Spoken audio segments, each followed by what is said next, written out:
Welcome to the RPGBOT Podcast. I'm Randall James, and I don't know what I'm doing here. With me is Tyler Campstra. Hi, everybody. And Ash Eli. Hey, guys. All right, what are we doing here? Today, we're going to talk about making good characters. Now, if you're familiar with RPGBOT, we talk a lot about building good characters, character optimization. We've done a previous episode on character optimization. This is an episode about the other part of building a good character, building a character that's interesting and fun to roleplay instead of just mechanically robust. Today, we're going to talk about some things that we don't cover a lot on, at least on RPGBOT.net, but we're going to help you build that well-rounded, interesting character who has, personality and a story that you're going to enjoy beyond just the mechanics. Yeah, for like all the crunch that we love to talk about, this is the soft, squishy side of tabletop role-playing games, right? Yeah, absolutely. We're gonna get to that nougaty soft center of your character. Okay, so I guess if we're gonna talk about building good characters and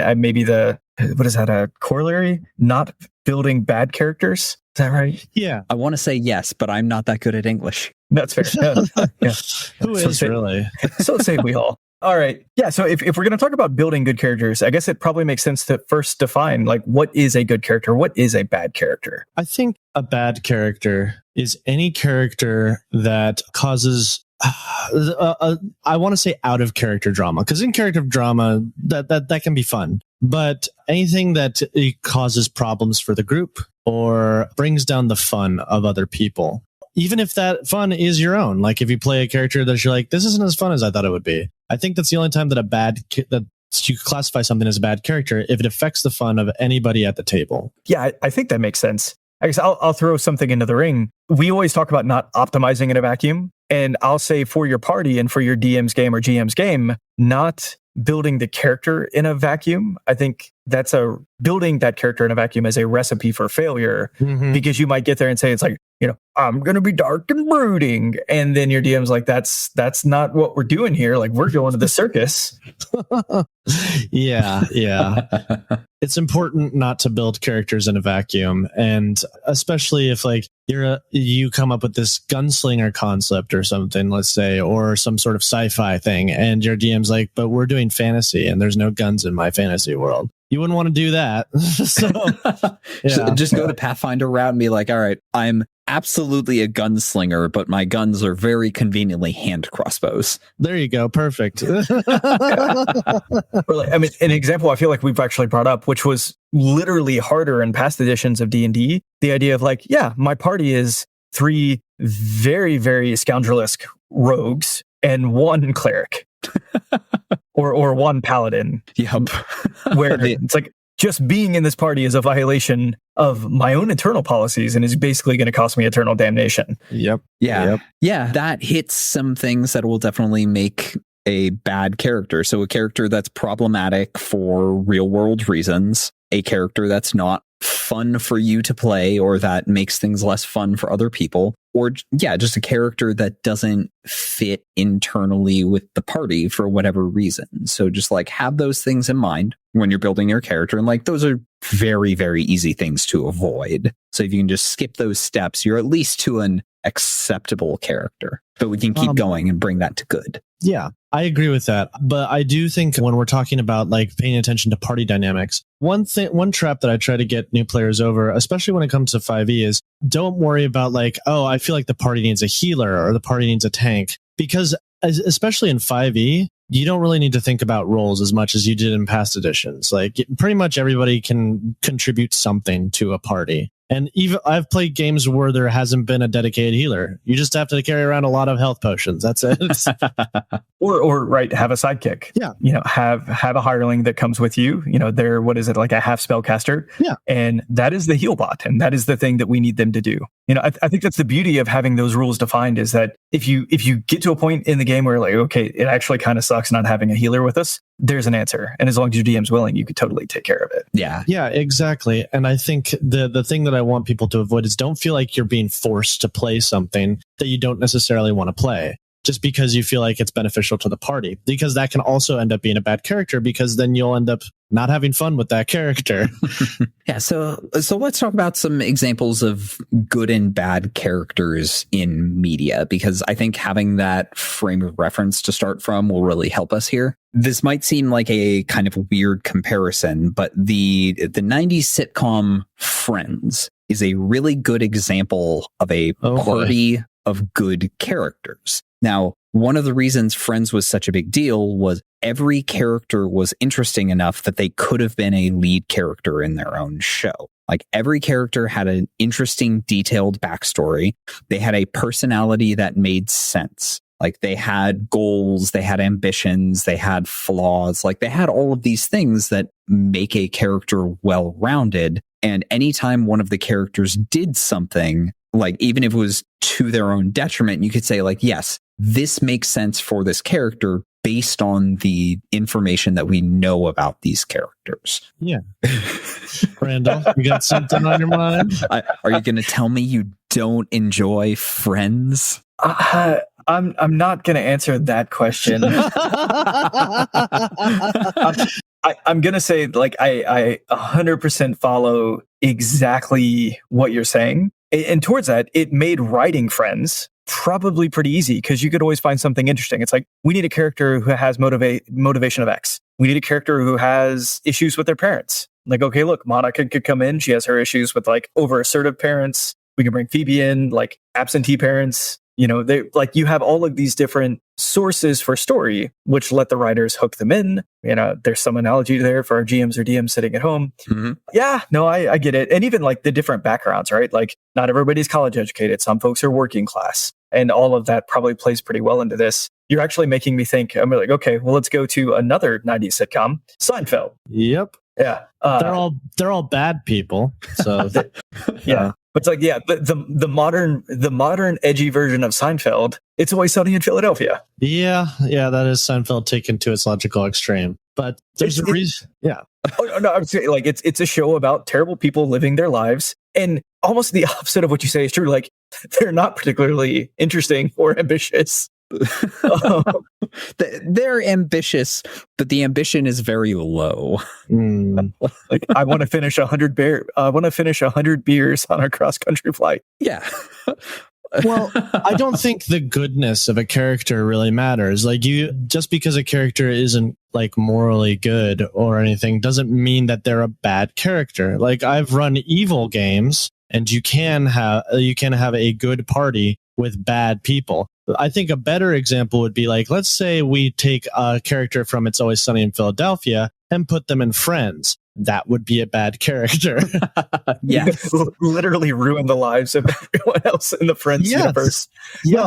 The problem is we have these overloaded terms, right? Like, we have good and evil, and we associate evil with bad. We almost need, like, we're going to start calling for the purpose of this, like, great characters and awful characters, which has nothing to do with alignment. It's just that you're terrible. Maybe that's probably a better choice of nomenclature. Yeah, when we say good characters today, we mean good in terms of quality, not good in terms of philosophy. Another word you could possibly use is cohesive, like a cohesive or a complementary character. But even that's kind of limiting. It's more of just, like, it's an enjoyable character for you and everybody at the table.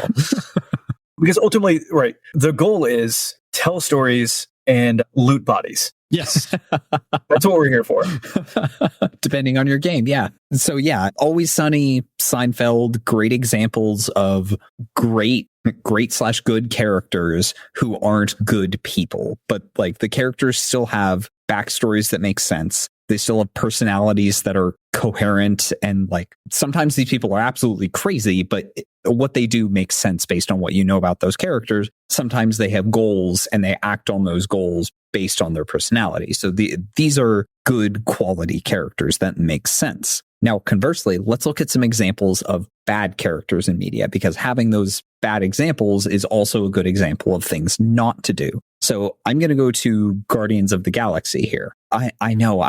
So bear with me. So Guardians of the Galaxy is a party of people stuck on a ship going from place to place on adventures, which is very much a D&D party. The only interesting characters on that ship are Quill and Gamora. And all of the other characters are pretty shallow. Like, now, people who are reading the comics, like, you're going to know way more about these characters. They're going to be much more interesting. But solely from the Marvel Cinematic Universe films, we know almost nothing about the other characters. Like, tell me 3 things about Mantis that aren't her appearance. Okay, fair. But I would argue, that fruit there. I sure did, which was a little unfair. Drax and Rocket are incredibly complex characters that really complement the party well. Rocket is a person who has issues with trusting people and expressing emotion, which is why he pushes people away, because he innately fears that they are going to abandon him. Drax has been raised to constantly suppress his own emotions, but at the same time, he doesn't have the same hangups that Earth people do, in which that he can sort of, he finds joy in things that most people would find, unmasculine, which is why he and Peter kind of butt heads a lot. He's kind of a foil for Peter, because Peter's constantly embodying what the ideal of masculinity in American culture is, whereas Drax is kind of a repudiation of that toxic masculinity. I could go on and on, but it's like very specifically 80s culture, where his hero is Kevin Bacon. Oh God. Yeah, that's right. Awesome. It is.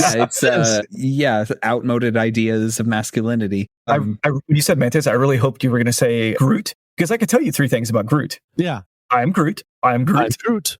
Okay, that was the third one. Yeah. So we are Groot. You're forgetting we are Groot. That's fair. Yeah. That one time. Four things. No, I take your point that these characters aren't necessarily allowed motivations besides the group's motivation. Yeah. There's a few places where this is kind of broken, like in the first Guardians of the Galaxy, when it's like, I need, this thing, and that guy's eye. And then Quill goes off and he comes back with like the eye or the leg or whatever it was. He's like, you got that? Oh God, I would love to see the look on his face. All right. So Rocket Raccoon is a chaotic murder hobo. Yes. Groot is the player who only showed up for combat. Yeah. Oh, I never thought about that way, but yeah. Drax is the character who only showed up for combat but thought he was obligated to RP, so instead he's just choosing to mess with the guy playing Quill. He's the dark and brooding. It's like, nothing goes over my head. Like that, that like super serious, like, I will go in and I will kill him. And it's like, all right, buddy, you're level 2. I don't know. The edgelord. Yeah, 100%. Yeah. I am so triggered by this conversation. I know. But so I'm flanderizing these characters a little bit to make my point. So I apologize for people who are actually Marvel fans and like know these characters in much more depth than I do. Is flanderizing a reference to The Simpsons? Yes, it is. Awesome. Okay. Yeah. But so to summarize my point, like, the story of Guardians of the Galaxy in the Marvel Cinematic Universe is very much about Peter Quill, and like he has these supporting characters, and Gamora gets a lot of story because she's so closely tied into Peter Quill and Thanos and all those things. But like, very much the motivations of everyone except Peter Quill are the motivations of the party as a whole. Like their individual backstories don't really matter. So it's like most D&D games. Yeah. I think I got a gripe. I want us to sit on this for a second. No, but I think this is a thing that hopefully this conversation maybe helps open up for people, because I think we all have so much more fun in our games when there is backstory and individuals are motivating either the next quest or which of these things do we take on next or what our approach is, because my backstory really fills into this. So the concept for this character dictates that occasionally we've got to do this my way. Yeah, I think there's a valid point there. I do think that, Peter Quill and Gamora have more focus. And I think sometimes in D&D campaigns, I know at least one of my games, even though I didn't intend it, 1 or 2 characters became sort of the main character, which is something you kind of want to avoid. Sometimes you don't even realize it's happening because some people just kind of want that to happen and they sort of force it that way, which is something that you got to be careful of when you're a DM, because it can really ruin the fun of everybody else. It's kind of a hard juggling act to do, to sort of be like, well, everybody in the party is important and I'm going to explore everybody's backstory. Well, and I think as a DM, the thing that you can do when you recognize that's happening is talk to one of the other characters, find out something within the concept that they had for the character that they were passionate about, something about the backstory, and use that for an arc. Make them important, make somebody else important, and then use the social fix to make sure that we're all taking turns. Maybe it's never the case that somebody should be on stage alone, but occasionally we're more forward than others. Yeah, that's a great way to think about it. Yeah, sharing the spotlight like that is a great way to make sure that everyone's backstory makes sense. And if players are going to put in the effort to make their characters deep and interesting, like the DM, GM should reward them by putting some focus on their character from time to time, making that effort matter. If you need an assistive tool to help you do this, Fantasy Flight Star Wars Edge of the Empire has this mechanic called obligation. When you create characters, your character has some obligation which motivates them to continue being Han Solo, essentially. And at the beginning of every session, the game master rolls to figure out whose obligation is going to cause the party trouble this session.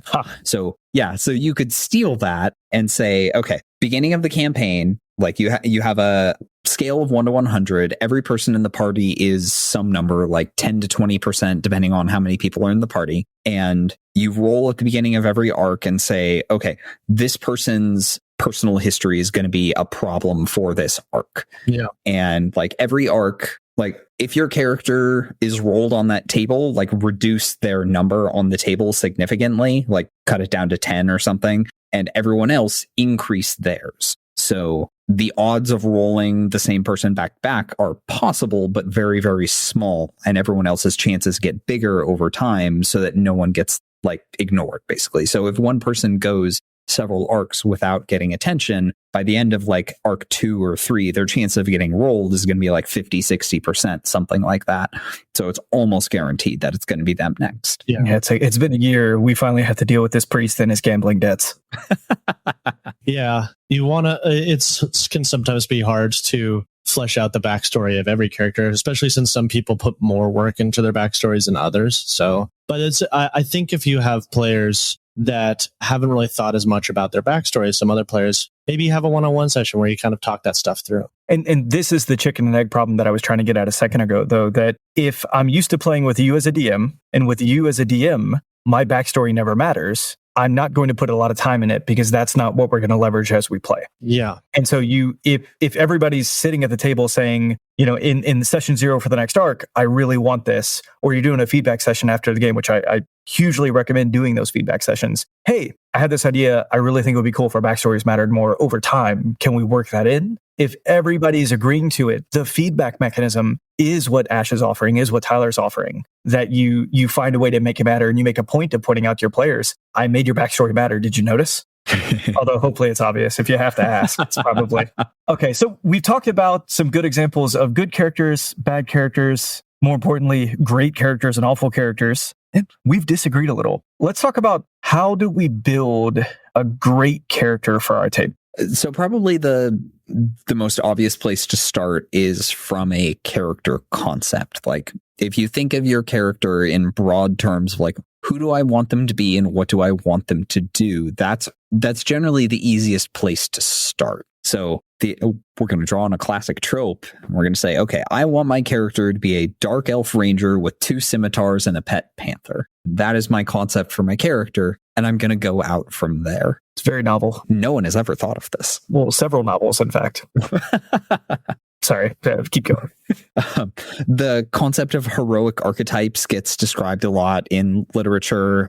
Those are often a really great place to start. Like, I want my character to be the mentor, quote unquote. So like, where do you go from there with that concept? Like, I want my character to be the person with a lot of like hard gained wisdom from a long life. How do I turn that into a character that fits into whatever game I'm playing? So starting from that concept can inform a lot of your other decisions when building out the character, can tell you like, what other things do I need to do to make this character make sense? but also ask yourself, why do you want that thing? Why does that concept appeal to you? And having that personal knowledge of why that concept is interesting can help you make better decisions down the road. And then I think also taking that into what the rest of the party looks like and the story that your GM is hoping to tell, I think is also important. So like you bring up, I think a fantastic example. I want to be a mentor. I want my experiences to save the people around me from having their own negative experiences, except for if you're in a party with, 3,000-year-old astral elves and literally like you're just doing an infinite labyrinth dungeon crawl, maybe those experiences aren't going to matter so much. Like maybe this isn't the game to bring that character. Maybe you should be saving it for a different character with a different group of other player characters. Yeah. And going off of that, like playing the mentor character, also keep in mind, like party dynamics are important, because if you're like, I want to be the wise old Gandalf character, and you pick like an old human who's a wizard, and then realize everybody in your party is like a dwarf or an elf who are like 300 years older than you, it kind of loses the appeal, But I'm curious as to, so did you guys build any characters off of concepts, and how did you do that? I have. So we've talked about this character on previous episodes of the podcast. I played a paladin named Gilder.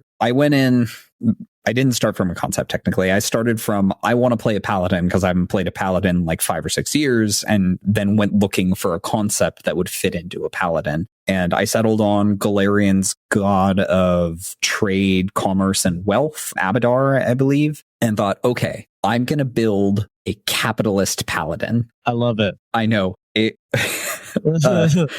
That is probably the most interesting, most fleshed out character I've ever played. Everyone in my party hated him for good reason. But that was somewhat very intentional, because character believes very strongly in a like hyper capitalist utopia. And the character's flaw is very greedy. Yeah. Which makes sense. Capitalist paladin. And like every character was very useful. Character was very effective in the party, fit very well into this like band of kind of misanthropes. But yeah, like starting from that concept of capitalist paladin helped me build out the rest of this character's personal story, how they fit into the setting, like how they fit into the party, what their goals were. Like their goals were slightly more than just like, I would like my stack of money to be taller. But yeah, capitalist paladin. It was a fun concept. There you go. Yeah, so I'm actually playing a character right now who is a dragonborn and is... Oh, okay. Now I'm gonna have to think about the color. This is terrible of me. Is a ice dragonborn, so has cold breath. But then, as a sorcerer, took the draconic bloodline and took fire. Interesting. The full name is Hermethius Alloy. Goes by John. Okay. Because he is of ice and fire, and he's been banished to the north. No quest. No. In the Rime of the Frost Maiden. No. I feel like every character in our current game started as a joke character and then got better along the way. Yeah, that's 100% true for it. So the deal for me was I'm still a fan of A Song of Ice and Fire. Season 7 and 8 of the HBO television show. Terrible. Basically, yeah, gave me no stomach for anything except for Winds of Winter and Dream of Spring. And then I will maybe consider anything else that's there. But until those books happen, okay. So yeah, when we started this campaign, so we've been going for, it feels like over a year in this. Yeah. I was kind of at my bottom, I'd really gotten low on it. And I'm like, okay, I'm going to do this because no matter what, the story we're going to tell in Rime of the Frost Maiden will still be better than season 8 of the HBO show. Oof. Yeah. And so far, it's great. That's a low bar, but yeah, there you go. That's good. But I mean, that was the whole concept of, like, what if I had somebody named John who was of ice and fire? And then, like, in the beginning, I was occasionally throwing out lines. Like, somebody would offer me something, I'd be like, I don't want it, And then I just gave up and I started throwing fireballs at everything. I love it. All right, now, Ash, you've got to answer the same question. Sure. So for me, the strongest concept that I had, it was one of my favorite characters I ever played, even though the campaign kind of blew up very quickly. But I loved her a lot. I came up with the concept for this character, Willow. So essentially, I was like, I want to play a changeling, but I want to do a changeling that like doesn't know they're a changeling and thinks that it's their mask that they make, and like they're kind of like an artist that's allowing them to change faces. And I liked the concept of a person who uses masks a lot. And I really got into the Bard College of Shadows, because that is something where you like steal people's faces. And suddenly she became more of this girl who was like kind of obsessed with what makes people afraid. But not like she was kind of a creepy girl, but she was also very sweet, which is a weird dichotomy. But it kind of worked because, especially for that party, because one of my friends was playing a sort of brother figure for her that sort of kept her morally grounded. Like she wanted nothing more than to like mess with people, and he was like, "No, you don't do that. don't do that." But yeah, that was like the strongest concept that I had, and it was one of the most fun characters I've ever played, and I wish I had gotten a chance to play her more. For me, I think the way that I approach concepts, if I'm looking for a concept, is Pinterest is a great resource. Like just go and look up character art for D&D and you'll find some wild stuff. That's kind of how I got Willow's concept, because I saw this really cool artwork of a changeling who had a mask, and I'm like, I like that. How can I make this into a character? Another option you might hit, if you're not going to start from an existing character concept, you can also start from mechanics. So we talk a ton about game mechanics, both on this podcast and on RPGBOT.net. So you might pick some mechanic of the game that you really want to explore and build your character around that. Mounted combat, grappling, short rests for some reason. Coffee lock. There you go. Perfect. Coffee lock. You built a character. Well done. So starting from a mechanic is still a perfectly fine place to start building a character. Like, let's say you want to build a character who focuses on grappling, great mechanic in 5th edition, very useful in other editions as well. Depending on what other RPG you're playing, grappling might be a thing. So you might ask yourself then, like, why does my character like to grapple so much? Why is that their go-to option? In a world of like magic swords and spells and stuff, why is your first instinct to wrestle things? Like, just asking yourself those why questions can expand on the character from there, and eventually you will get to a fully fleshed out character. Yeah, I think with that example, like you could take, okay, so why do they wrestle? Maybe they were raised by bears or something, or raised in the wild, and that's how they interact with people. Well, what wild characters that are good at grappling? Barbarian. You could do something with barbarian. Maybe if you're raised by bears, you could go bear barbarian, so that if things are trying to attack you while you hit them, doesn't do much to you. Yeah, and then you can go from there, get some feats, and then you have a character. So yeah, like, or, some weird competitive Spartan cheese wheel thing, like you were raised with like 12 siblings in an orphanage, and they threw one wheel of cheese in every day, and whoever could get away with it got to eat. So you got really used to like wrestling and pinning people down while you ripped off pieces of cheese. Well, that's way more creative than my idea. Yeah, that would be like the strangest edgelordy character. Like, I was raised in an orphanage where I was brutally abused and also fed wheels of cheese for competitive sport. Well, but if so, we started with a mechanic, right? We started with, I want to do a lot of shoveling. I want to do a lot of grappling. Sorry, now, shoveling? shoving. I want to do a lot of digging to bury the cheese. No, but then step away from it. Like, okay, well, now we've actually started with a mechanic and walked away with the concept, which is this brutalized orphan. So you could be a lot of things from there. It doesn't just have to be brooding. You could be Batman. Sure, absolutely. We could go that route. But you could also be like extremely kind, actually. Because once you got to the point where you were the strongest person, maybe you got everybody organized. And so order is really important to you. Maybe, okay. I was going to say maybe you could be a monk, and then like, you're not very good at, you're not good at grappling, but you really like it. Hey, in several games that aren't 5th edition, monks are very good at grappling. See? Yeah. Just turns out they got kind of shafted in 5e with grappling. Yeah, well, when you build an entire class around dexterity and then make grappling only strength, it's like, okay. Yeah. God, there's your house rule for the day. Just sure, whatever. Grapple with Dex. That'd be great. Yeah. Very sneaky. There's a feat for that in Pathfinder First Edition called Agile Maneuvers. Just all of your combat maneuvers use dexterity instead of strength. We could very easily port that into dexterity, just Agile Athletics. You gain proficiency in the athletics skill, and you can use dexterity for all athletics checks instead of strength. Yeah. There you go. You've got a feat.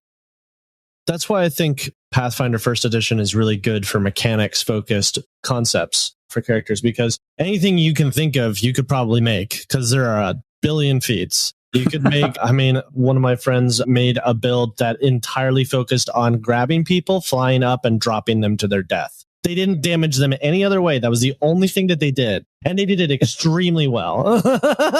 Yeah. You go to walk into a dungeon with a 10-foot ceiling and the character's like, there's nothing here for me. Yeah. That was their weakness. If there was something they couldn't pick up, or there was no place to fly up high enough to drop them. Which leads to, he's like, can you just make me bigger? Like, does anybody here have enlarged? Oh man. Yeah. 50 gold piece potion in Pathfinder First Edition. Like, just buy them by the dozens. Yep. Perfect. The good awesome days. I have a gripe I want to get in here for the mechanics conversation. Mm-hmm. So, right, RPGBOT.net, love to talk about character optimization. I think it's safe to say that we're all fans of character optimization. Mm-hmm. And I don't want the mechanics conversation to be about that. So if we're not going to talk about character optimization, the other thing that I think is interesting to think about are status effects in 5e. I've been doing a lot of thinking about these, and I've come to the conclusion for player characters, they basically suck.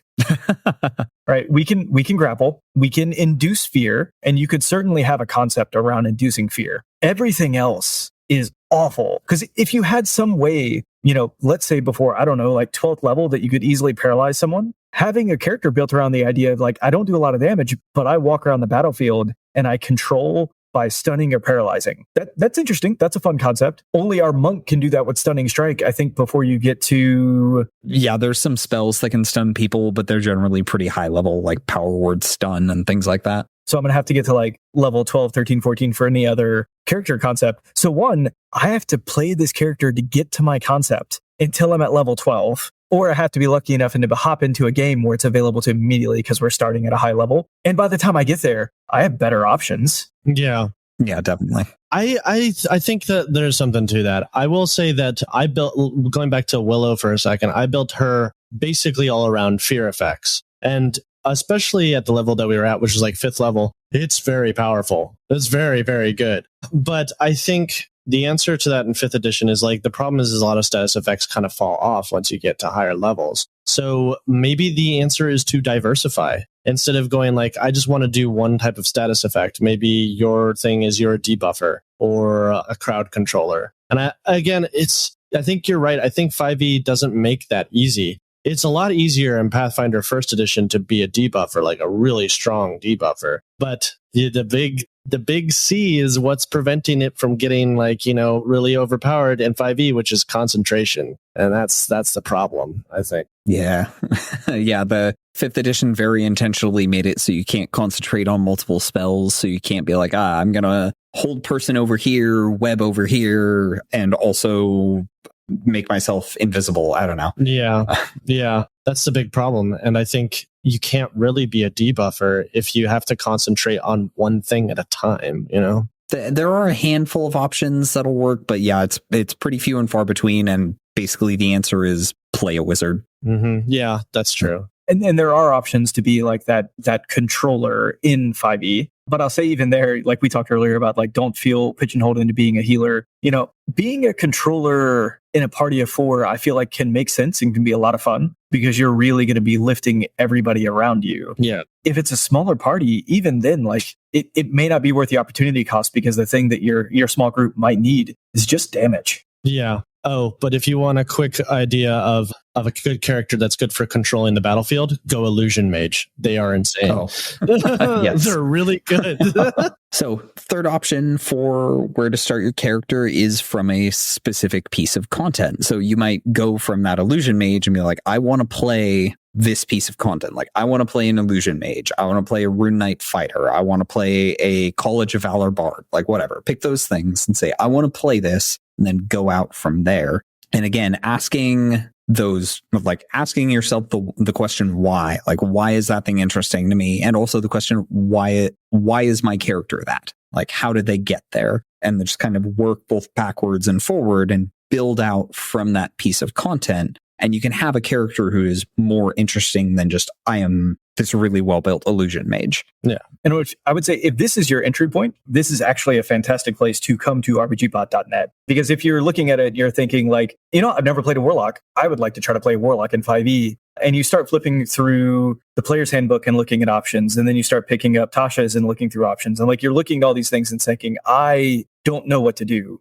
All right, having a guide of not necessarily to do them in maxing, not necessarily to go full blown optimization, but just to understand like these 3 or 4 options are pretty good. This is what it's going to look like and feel like to play the character if you follow this build pattern, then allows you to flesh out the rest of the concept. Yeah, it'll help you realize that single class warlocks are kind of underwhelming. Not always. There's a lot you can do with multi-classing, but yeah, single class warlock is a perfectly fine character, assuming your DM is good about giving you short rests. Yeah. I'm just going to Eldritch Blast everything constantly. Yeah, that's usually how warlocks end up. Yeah. I've only done it in a very short one shot, and it felt super effective. Like I was dealing a ton of damage per round. Yeah. Yeah. It's hard to argue with results. Yeah. But then you can have some fun with the concept of like, okay, I'm going to be a warlock. Well, now I have to roll into like, well, who is my patron? And given that, why am I going down this route? Like, what are the things, like, what is this relationship like? And even again, working with your DM, how is this going to impact the party? The fact that my patron is, the devil that is also like working with the bad guy that we're trying to take down. Or is the bad guy.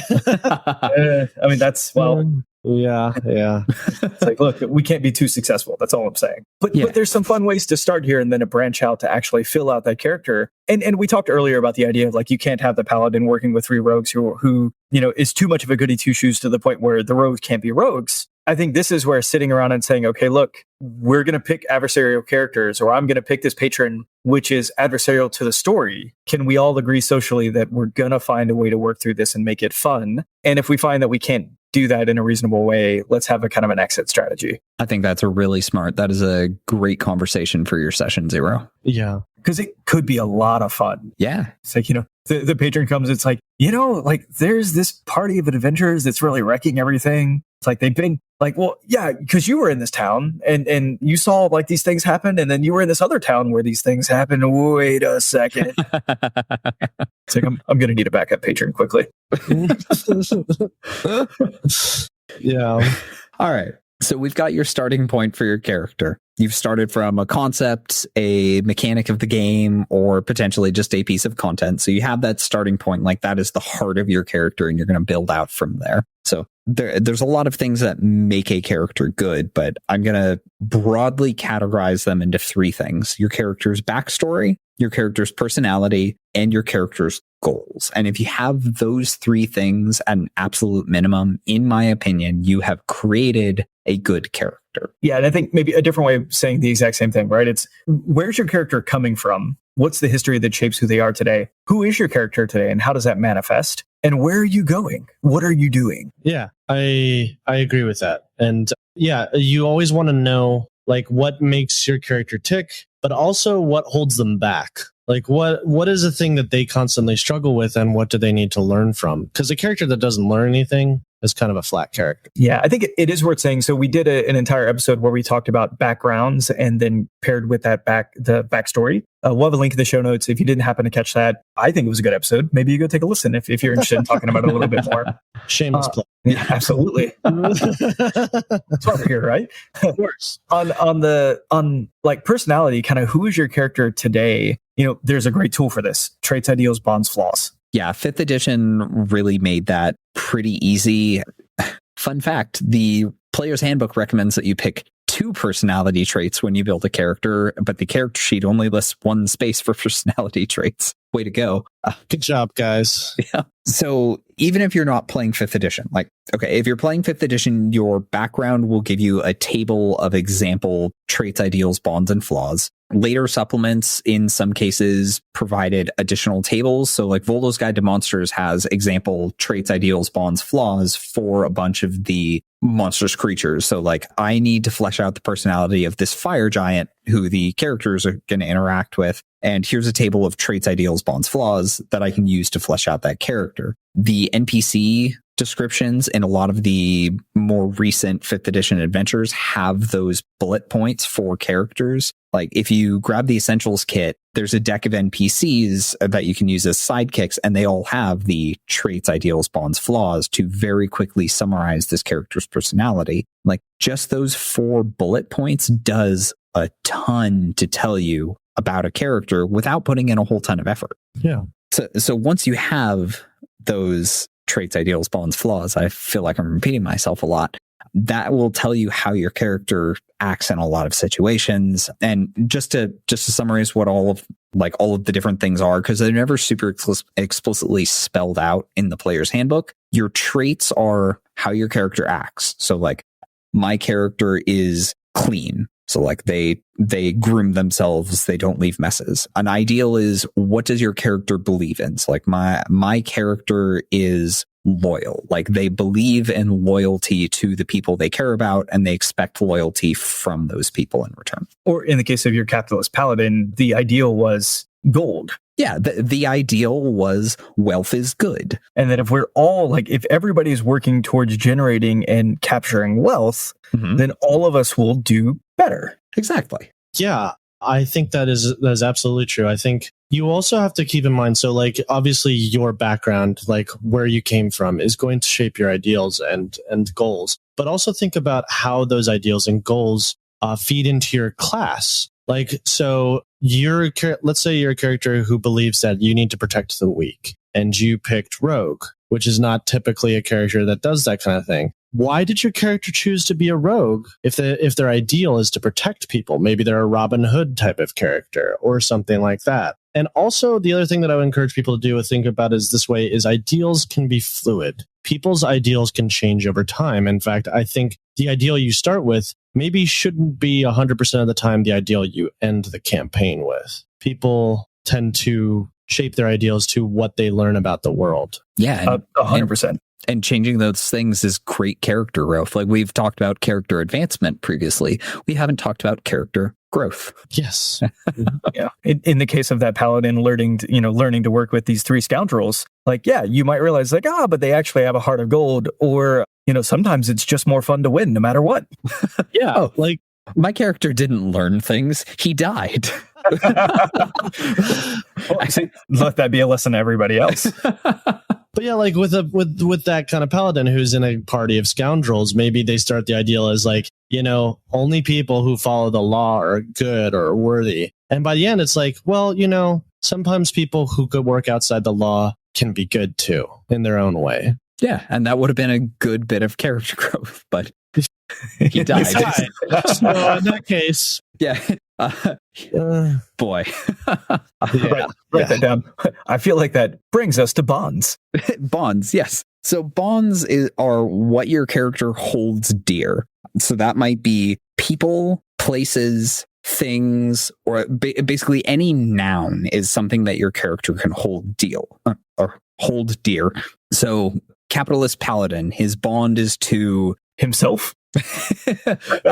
His bond was very much to the church that he served, because he believed that the church was the truest expression of like that capitalist utopia that he believed in. He believed like, yes, all of the rules of the church are absolutely flawless and should not be changed. Like, you are not allowed to give people money. It is totally fine to lend people money with very, very generous terms, but you have to get that money back so that you have that money to lend to other people. Like it was this elaborate series of barely justifiable ultra capitalist ideas, but like that bond very much defined that character. And then if you had to break kneecaps to get the money back, the good news is you could bring them to the associated hospital to the church, where they would then go in debt to the hospital. So as soon as their kneecaps were covered, exactly, they would be able to go pay off their medical debt.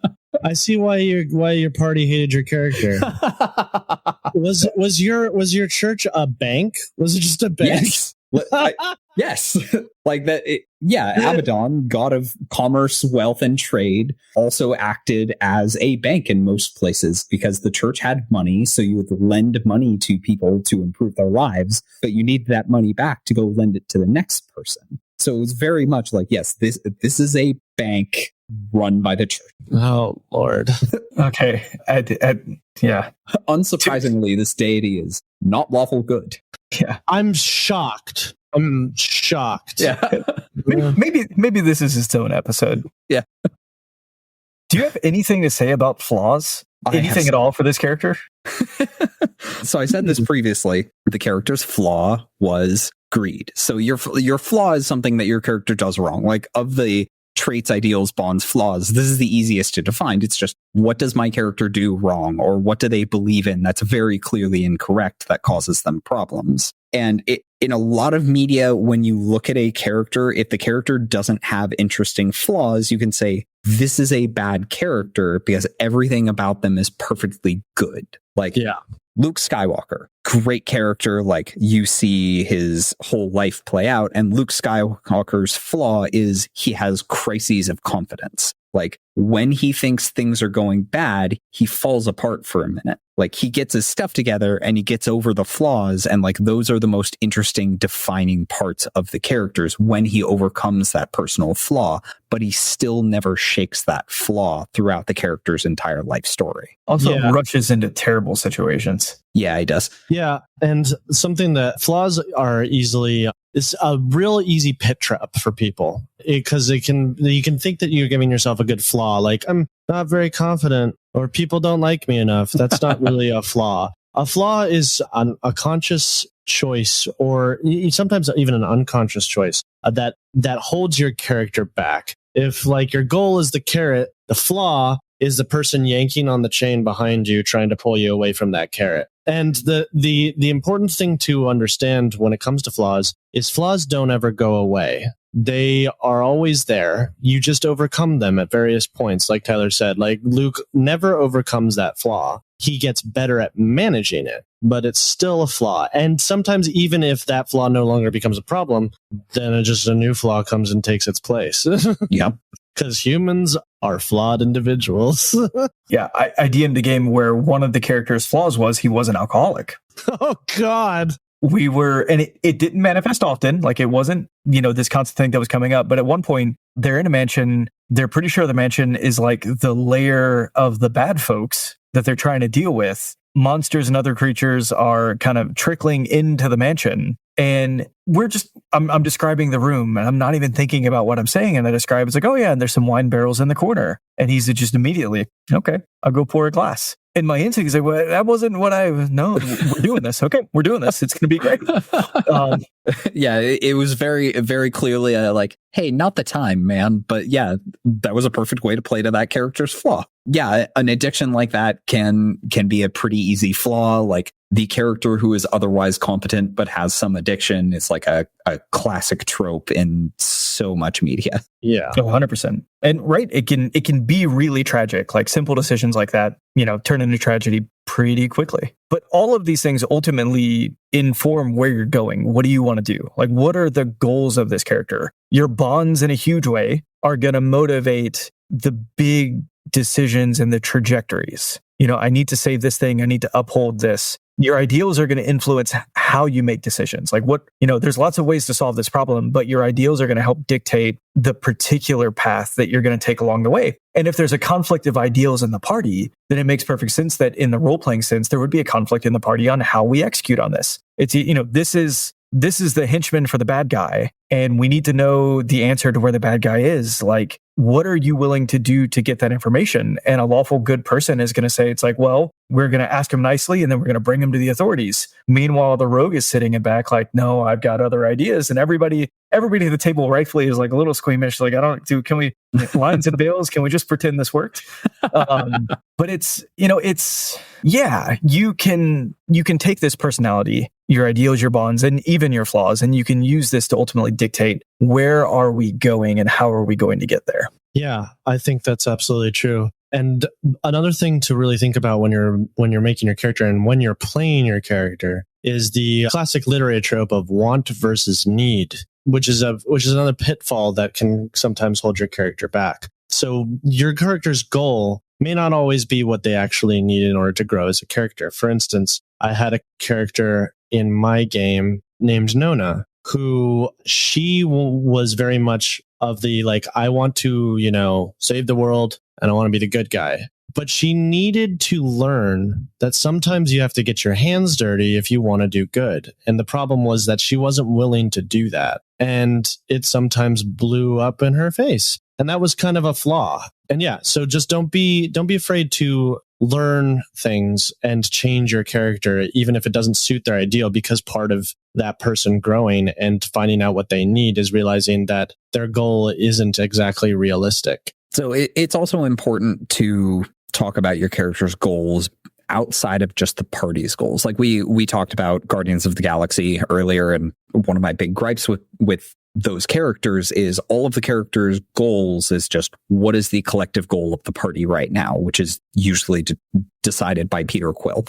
So it's very easy to say, like, my character's goal is to complete this plot line or like to finish this adventure. But like your character probably didn't come into being in a plausible, internally consistent world. Like I am Bob the fighter, and my goal is to figure out the plot of Princes of the Apocalypse or whatever. Like that is probably not what that character grew up wanting. Yeah. So what does your character want outside of the current goals of the party? What, like, if they weren't doing whatever they're doing right now, what would they be working towards? And even if that goal doesn't come up super often, it can be very informative for your character. Like my hyper-capitalist paladin, his goal at the start of the game before like plot happens, his goal is, okay, I have taken a government position in this small town, and I want to use my influence to grow this town into a major trade hub so that I can make everyone around me very wealthy, but also be the wealthiest person in town because I've done these things. And like any time that plot wasn't happening, he was working towards that goal, like building relationships with like the local bureaucracy and like government functionaries and stuff, making friends, building trade connections, like acquiring land, like getting like funding for like local infrastructure projects and stuff that's like very not adventure-y, but towards this character's goals. And yeah, eventually when I retired the character after he died twice and accidentally changed races, he had like a large waterside manor, like had a stable, healthy family, was like the local tax collector, among other things, and he had his stuff going. Like it hadn't all played out to his end goals yet, but he was also really sick of dying, so it was a good time to retire the character. I feel like we've all been there. I'm sick of dying all the time. I was the party tank. It kind of came with the territory. Mm-hmm, mm-hmm.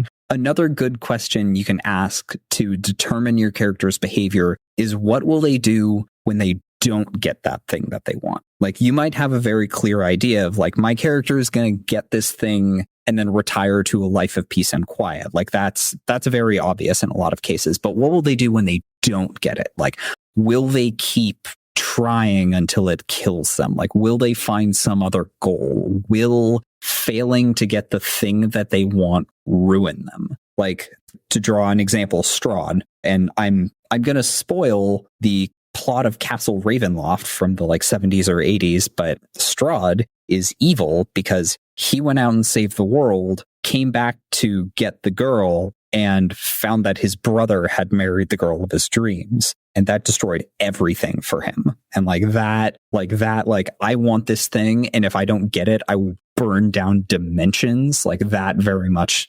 defines who Strahd is as a person. Yeah, I think that's absolutely right. I think you not only need to figure out what your character would do if they can't get their goal for whatever reason, or the party isn't willing to help them attain that goal. And you also need to think about what will your character do once they achieve that goal. And the biggest question that you really have to ask in all entirety is, why am I still with the party? Because if the party isn't getting you closer to your goal, why are you still there? And I had one character that I played that had to deal with that very situation. She was a girl who was cursed to be physically 12 years old for the rest of her life. And that her only goal was to fix that. And when it wasn't a priority for the party, it caused problems. And eventually she ended up leaving because I couldn't really justify her sticking around because she was so obsessed with that goal that it superseded anything else for her. Yeah, being 12 kind of sucks. Yeah, it does. We should be able to relate. And so I think really towards that conversation, I feel like this is something where the social fix, I wonder if it could have come in. So one, when it comes to your goals, your individual goals, having that conversation, whether it be like one-on-one asynchronously with your DM or whether it be, with everybody at the end of each session or every view sessions, making at least your game master aware of your goals and what would happen if you couldn't achieve them, if not the entire party through RP aware, I think can really be really powerful for keeping it at the forefront so that when there's an opportunity to hit some of this stuff, we can hit it. I think your duty as a DM GM is to be able to openly and honestly say like either, yes, I think we can address those goals along the way of the story, or I really don't think that's going to work from the get-go. Do you have a different idea, or is there something that maybe fits more in this vein? Because that's ultimately going to lead to everybody being happier in the long run. Absolutely. All right. I think we did it. Yeah. No, we did a whole episode. We have a question of the week this week. This week's question of the week comes to us from @JacobDempsey. What is your favorite type of party role to play, and why do you like it? Now, I really like that Jacob Dempsey also called out producer Dan as one of the people that he wanted an answer from. And I see the deer in headlight looks from Dan. Nope, he ain't answering that. Yeah, no, that's fair. I didn't read it. So what is your parenthesis, Tyler, Ash, Randall, producer Dan, ? Close parenthesis. Yeah. Perfect. So my favorite party role to play, I really like to play the wise wizard, both because I like wizards mechanically, and very frequently when I'm a player, I'm in a group of mostly new players. So playing that, like, I know lots of things about the world and I know like lots of things about monsters and stuff, very much lets me apply some of my metagame knowledge to the game. Like, oh, yes, we've encountered fire elementals. Try getting them wet. Like, yeah, it really lets the Tyler bleed through. Yeah, exactly. Yeah. It's so often. So, okay. All right. We're going to pause for a second. In our current campaign, Tyler's playing a barbarian. Mm-hmm. And occasionally we will find like magic items or these sort of things. And Tyler just makes a face like, oh, and the hand's pulled in front of him and he's just looking into the camera. And it's like, yeah, no, the barbarian, very terrified of this magic item, obviously. Yeah, we found the Wand of Orcus, and I got very, very excited. The Wand of Orcus? Oh my God. It was a fake, a very cosmetically convincing fake. But I was so excited.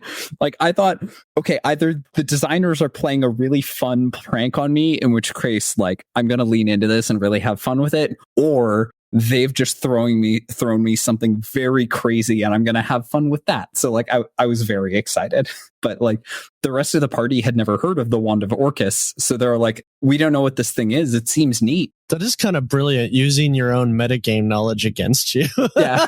Oh, I loved it so much. Like whatever person wrote that bit of text into the book, if you ever hear this, please send me a message. I'd like to buy you a beer because that was awesome. What about you, Randall? That is a great question. So I think we're talking about kind of like mechanics. So like, what do you feel? Are you a fighter? Are you dealing damage? Are you controlling this sort of thing?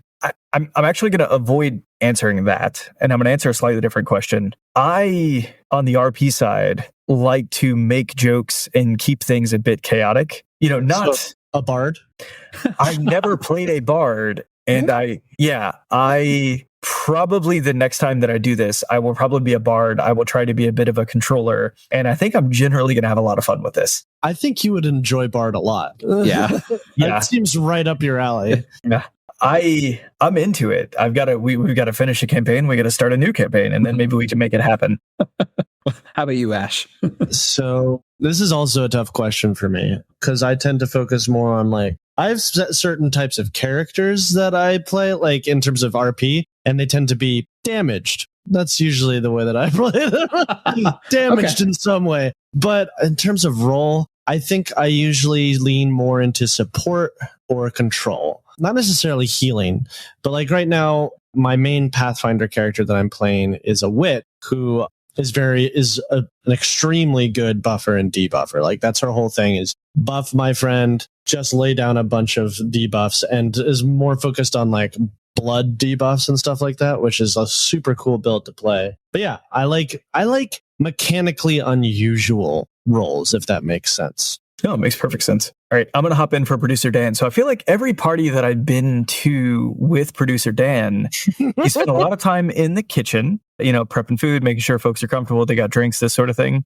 Also loves telling a good yarn. Like we'll really get into some stories. And like, if you start trading stories, you're going to get some awesome stories out of it. They're going to tie in. So yeah, a little bit of, kitchen prep, this sort of thing, a little bit of storytelling. All right, that seems right. That's what you meant, right, Jacob? Yeah. No? Speaking of which, all hail the Leisure Illuminati. I'm Randall James. You'll find me at amateurjack.com and on Twitter and Instagram at JackAmateur. I'm Tyler Kamstra. You'll find me at rpgbot.net, Facebook, Twitter, and Instagram at rpgbotdotnet, and patreon.com/rpgbot. And I'm Ash Eli. You will find me on Twitter at Graven Ashes. If you've enjoyed the show, please rate and review us on Apple Podcast and rate us on Spotify or your favorite podcast app. It's a quick, free way to support the podcast and helps us to reach new listeners. You can find links in the show notes. You'll find affiliate links for source books and other materials linked in the show notes, as well as on rpgbot.net. Following these links helps us to make this show happen every week. If your question should be the question of the week next week, please email podcast@rpgbot.net or message us on Twitter at rpgbotdotnet. Please also consider supporting us on Patreon, where you'll find ad-free podcast episodes, early access to RPGBot content, polls for future content, and access to the RPGBot Discord. You can find us at patreon.com/RPGBot. Perfect. That was a good episode. Yeah. No, nailed it. I feel like my character is motivated to continue making good podcast episodes.